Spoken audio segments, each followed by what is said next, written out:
The calendar killer. Clara wakes up inside a garage and finds a photo of her and her husband Martin stuck to the wall with a message written in blood. As per the message, either she or Martin is going to die on the 6th of December. The focus now shifts to Jules, who works for a Walk Me Home helpline service. We see him helping a woman who was being heckled by a group of men at a bus stop. It was only a matter of time till Clara called Jules. She sounds quite anxious and takes a while to start talking. The day happens to be the 6th of December, and the calendar killer is going to kill her. Nobody, including Martin, her husband, believes her because she has a history of mental illness. Martin is the Secretary of State, and the killer has become the talk of the town as we see Jules watching a news report on him. It is another matter that Martin is a terrible piece of garbage who physically abuses his wife and takes pleasure in it. When Jules mentions to Clara that he suspects that she might be a victim of domestic abuse, she starts sharing her horrifying experiences to him. She told Jules that her husband didn't believe her when she told him that the calendar killer had painted the date of their death on their walls using real blood. Martin had mocked her. Clara went to her lake house and she tried taking her own life. Jules kept telling her over the call not to do so, but she didn't listen to him. Fortunately enough, Clara changed her mind at the very last moment, and Jules was relieved. Around the same time, Jules's father called him and asked him if he could be of any help to him. Jules wanted to know where Clara's lake house was, as he wanted to go and rescue her. Jules' father dug up Clara's address, and he reached the lake house to check on her. Meanwhile, Clara found out that the calendar killer had gotten to know where she was hiding. She saw that once again, the date of her death was written in blood on a glass door. Clara saw Jules' father from a distance, and she mistook him for her husband Martin. She escaped from the lake house before Jules' father could meet her.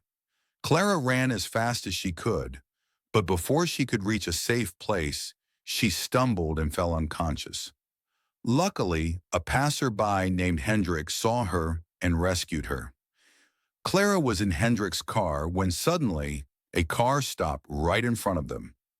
Martin had tracked down Clara, and he pulled Hendrik out of his car and assaulted him in the middle of the road. Clara told Jules that Martin had taken her to a club where a lot of influential people met and indulged in certain erotic practices with or without the consent of their partners. Martin took Clara to that eyes wide shut secret mask community, and he let other men torture Clara for hours. He spiked Clara's drink so that she gave in without raising a fuss, but Clara was able to escape from there, and that's when she gave Jules a call for the first time.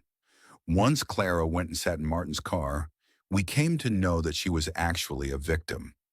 He even assaulted her while getting into the car, and ironically, he asked her to behave herself. Clara was in desperate need of help, but she knew that it would not be so easy to get rid of the man. The biggest revelation was made when Clara entered her home after she locked Martin in the car and took the keys with her. We came to know that Jules, all that while, had been sitting in Clara's home.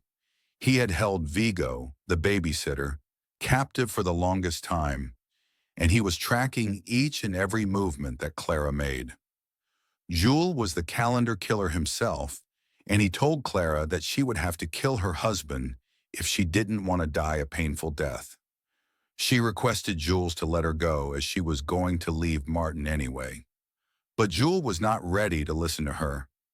Meanwhile, Martin was able to break his car window and escape from there.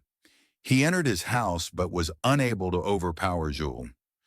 Jules tied both of them up and told Clara that if she didn't do as she was asked before the clock struck 12, he would have to take her life. The reason why Jules became the calendar killer was that his own wife, Diana, had taken her life after battling depression for years. Diana was abused by her father, which led her to face severe mental health issues later in her life. Dajana locked her kids in a room so that they didn't have to witness the traumatizing sight of her taking her life.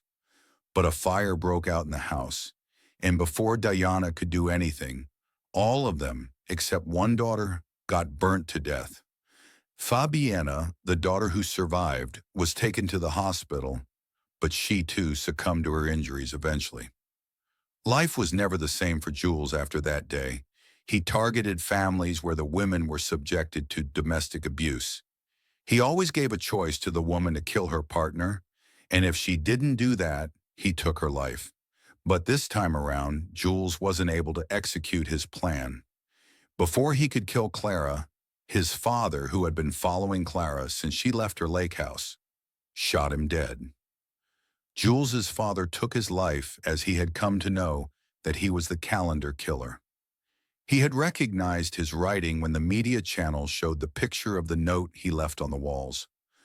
Jules's father knew that his son was not doing well, and he wanted to save him. But Jules had gone too far, and there was no coming back for him. In the calendar killer's ending, Clara did a smart thing by switching on the recorder on her phone after Martin assaulted Hendrik and made her sit in his car. In the conversation that ensued, Martin admitted that he abused Clara, and he tried to pin all the blame on her. Clara made that recording public, and when Martin gave a public statement and took all the sympathies for being attacked by the calendar killer, the world got to know the kind of man he was. Martin was taken into custody, and he was sentenced to 5 years by the court of law. The calendar killer's ending is quite satisfactory, but unfortunately not every time a woman can turn the odds in her favor, as Clara did.